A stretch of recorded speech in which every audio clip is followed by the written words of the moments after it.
मुंबई आणि ठाण्यामध्ये प्रदूषण वाढतंय, त्यामुळे हवा दूषित होऊन अनेक आजारांना तोंड द्यावं लागतंय.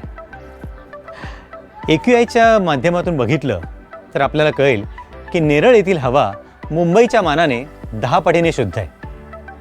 अशा शुद्ध हवेत जर आपल्याला राहायला मिळालं तर रेनिसेन्स रॉयल आपल्यासाठी घेऊन येत आहे अगदी वाजवी दरात तुम्हाला परवडणारं घर, जे असेल निसर्गाच्या सान्निध्यात. रेनिसेन्स रॉयल्समध्ये घर बुक करणं हे गुंतवणुकीच्या दृष्टीने देखील महत्त्वाचं आहे, कारण नवी मुंबई एअरपोर्ट आणि नुकत्याच मंजूर झालेल्या भीमाशंकर कर्जत हायवेमुळे इथल्या जागांचे रेट्स दिवसेंदिवस वाढत आहेत. त्यामुळे उत्तम इन्व्हेस्टमेंटच्या दृष्टीने तुम्ही तुमचं घर बुक करा आणि या संधीचा लाभ घ्या. रेनिसेन्स रॉयल, एक शाश्वत जीवनशैली. बुकिंग्ज ओपन आहेत, लवकरच बुक करा.